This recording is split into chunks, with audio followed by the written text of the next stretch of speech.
Hello, welcome back to Go Fries. Salam sejahtera kepada semua. Saya Chong Yu Chong atau lebih dikenali sebagai Brian Chong atau Go Fries. Dan minggu ini memang minggu terakhir saya bekerja di ASRock. Video kali ini dalam bahasa Melayu sebab pasal hari ni kan, ni hal Malaysia lah kan. So video ni juga agak panjang. Namun begitu video ni bukan untuk bercakap buruk tentang majikan lah, tapi hanya untuk berkongsi pengalaman dan sikit pendapat terutama tentang status saya dengan ASRock. Okey, ni memang video panjang sebab tu saya kena rujuk kepada telefon ni lah. Saya buat video ni sebab saya tahu kalau tak buat video kan mesti ada yang gosip, ada yang suka screenshot saya, ada yang lidah panjang, ada yang telinga gatal pun.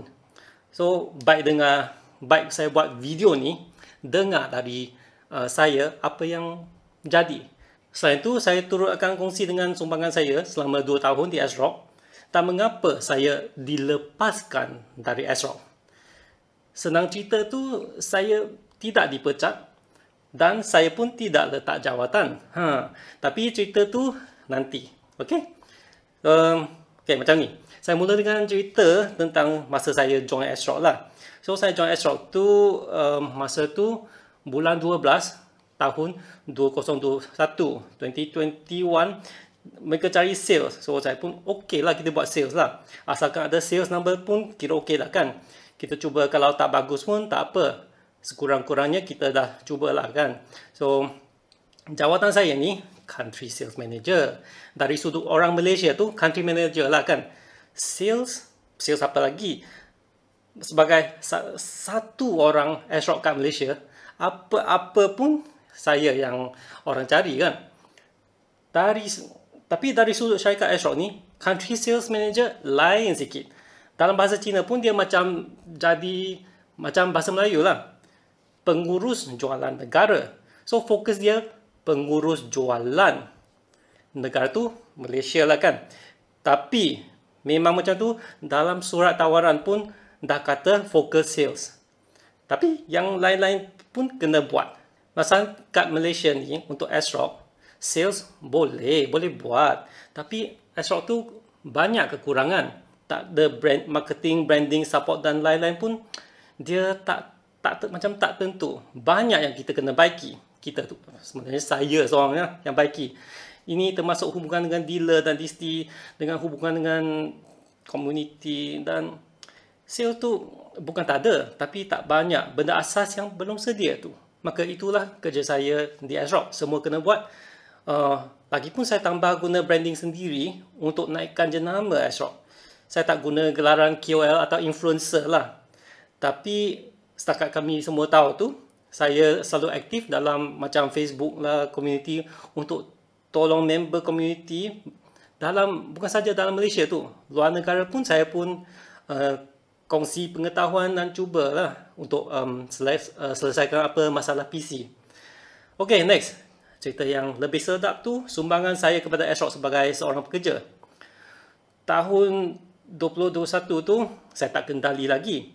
Nak kata, yang tahun yang actually saya kendali tu, 2022.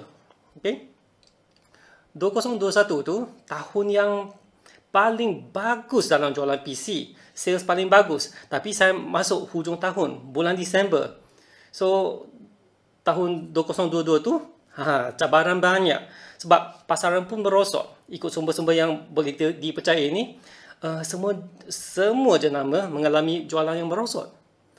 Tapi ASRock macam mana untuk tahun 2022? Sebenarnya ASRock dalam pimpinan saya itu, dengan pertolongan distributor saya, macam terutamanya Achieva, ASRock tak merosot langsung.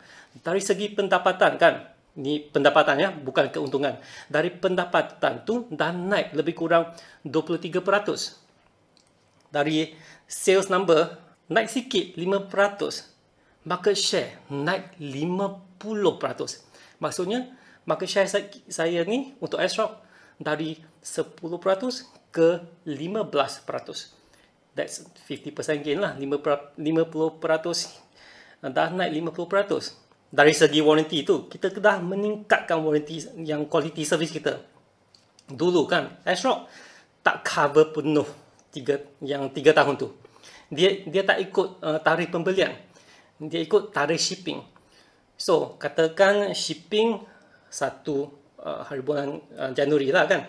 Tapi tarikh pembelian 1 hari bulan kata Julai.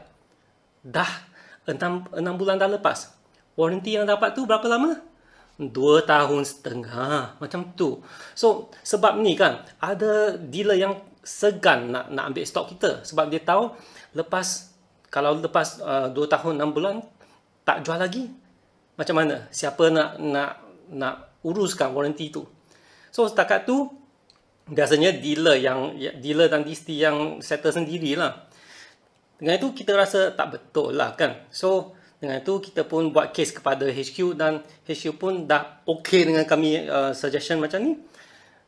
Lepas tu, sebab dengan perubahan warranty policy tu, warranty memang dah cover 3 tahun. Dengan itu, dealer pun ada lebih keyakinan tentang produk kami lah. Dan, okay. Hujah banyak tu. Okay, cakap about warranty tu, macam untuk support dan troubleshooting tu, sebab saya ada pengalaman, saya ada kelengkapan kat GoFries punya lab tu. Saya macam technical support kat Malaysia. Ya. So, untuk ni, saya memang cuba untuk menaikkan taraf dari segi servis after sales dan support. Maksudnya, kalau member-member message saya hari Jumaat ke, hujung minggu ke, saya pun akan guna lab sendiri untuk buat testing. Dengan ini, kita dapat selesaikan masalah dengan cepat.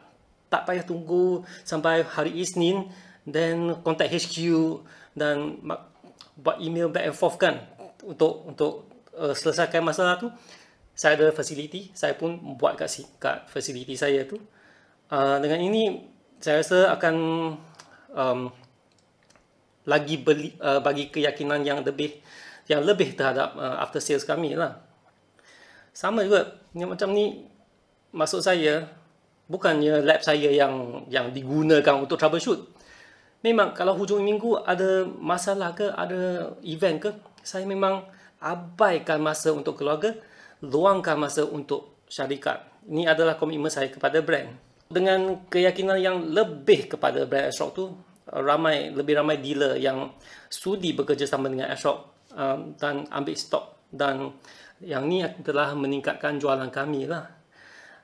Ada juga masa yang saya join tu, ni cerita side sikit lah. Tapi ada juga yang saya guna duit sendiri, beli barang yang tak ada sampel. Katakan yang low end sangat tu, dia tak ada sampel.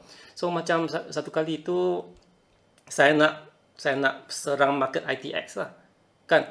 So, HQ tu tak bagi sampel, saya nak sampel untuk buat kandungan, no choice lah, guna duit sendiri, beli, buat yang untuk bagi tahu lah orang yang bot ni ada. Dan memang saya rasa tu bot tu dah jual, kita pun dah jual banyak yang bot B660M ITX tu. Boleh cari kat Shopee, banyak dah kita jual. Okey. Cerita selanjutnya, mengapa majikan masih tak puas hati? Sebab kalau ikut yang tadi yang saya kongsi tu, banyaklah kan yang saya dah buat sumbangan kepada ASRock. Senang cerita, sebab saya tak capai sales target mereka. Tak bagus ke? Kan dah kata ada sales, ada yang meningkat. Ya betul, saya dah buat. Tapi itu sales number saya kan tak capai target mereka. Memanglah, walaupun sumbangan yang diberi itu semua hasil adalah positif, pihak pengurusan tu tak menghargai semua tu. Saya pun tak salahkan mereka. Saya boleh kata mereka ni dia nak tengok sales number saja. Tapi saya pun, walaupun saya tak salahkan mereka, saya rasa kecewa sebab semua yang saya buat tu, saya rasa benda tu penting lah. Macam after sales, macam semua tu dia dealer pun nak kita pun kena ada dealer yang yakin kepada branding kita. Kita pun kena ada yang pengguna yang ada keyakinan kepada kita kan. Selain itu, HQ Asrock tentang sales number tu, yang HQ dia nak nombor yang sangat tinggi. Sangat tinggi macam mana? Sangat tinggi sampai jenama macam MSI, Giga, Asus pun susah nak capai tiap-tiap suku tahun. Ya, macam tu. Ingat ya, katakan MSI. MSI tu kalau ikut yang saya tahu, dia jualan yang paling laris di Malaysia. MSI pun susah nak guarantee boleh capaikan nombor tu. Nah ingat, MSI tu ada satu office kat Malaysia, ada orang yang mengendali semua marketing, sales, technical. Lagipun sales dia merata-rata Malaysia pun ada. Bandingkan tu dengan saya seorang, tapi HQ nakkan saya dapatkan nombor macam MSI. Market share nak saya capai lebih kurang 25%. Macam tu. Oh, susah.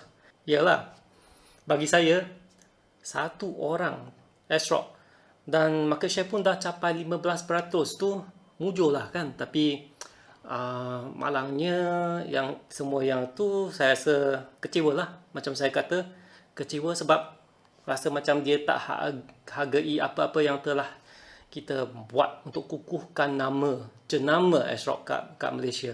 Sampai sini saya nak kongsi sikit tentang yang HQ saya. Bos saya Puan Dori dan mini bos saya Encik Rudy, dua-dua mereka ni hebat. Puan Dori tu dia jenis bos perempuan yang bukan jenis cepat marah atau kuat marah. Dia cakap untuk tunjuk ajar. Sama dengan Encik Rudy, dia sales, hebat dia buat sales dan dia pun banyak tunjuk ajar saya tentang industri ni. Dan dengan keikhlasan hati saya tu, saya memang mengenang jasa mereka lah. Oleh sebab tu, masalah saya tu bukan dengan mereka. Mereka tu memang bagus. Tanpa mereka tu, saya tak dapat tahan 2 tahun ni. Tapi masalah saya tu dengan orang yang lebih atas, yang upper management. Mereka yang ni tengokkan dia ada, macam saya kongsi tadi tu, dia punya target tinggi. So apa-apa yang saya buat tu asalkan tak capai nombor yang dia nakkan, dia selalu kata saya underperforming. Susah lah, buat apa-apa pun salah kan. Dengan itu saya pun tahan sampai kontrak habis lah. Mereka pun tahan sampai kontrak habis. Sebab tu saya tak letak jawatan. Walaupun memang dalam 2 tahun tu ada stres jugalah. Saya pun ada banyak ketika yang saya rasa memang bila nak hantarkan surat letak jawatan, tapi saya tak hantarlah, tahanlah. Jangan banyak tu. Okeylah, kita dah sampai hampir habis dah yang perkongsian saya ni. Okeylah, saya harap sumbangan saya kepada komuniti Malaysia setakat 2 tahun ni adalah memuaskan.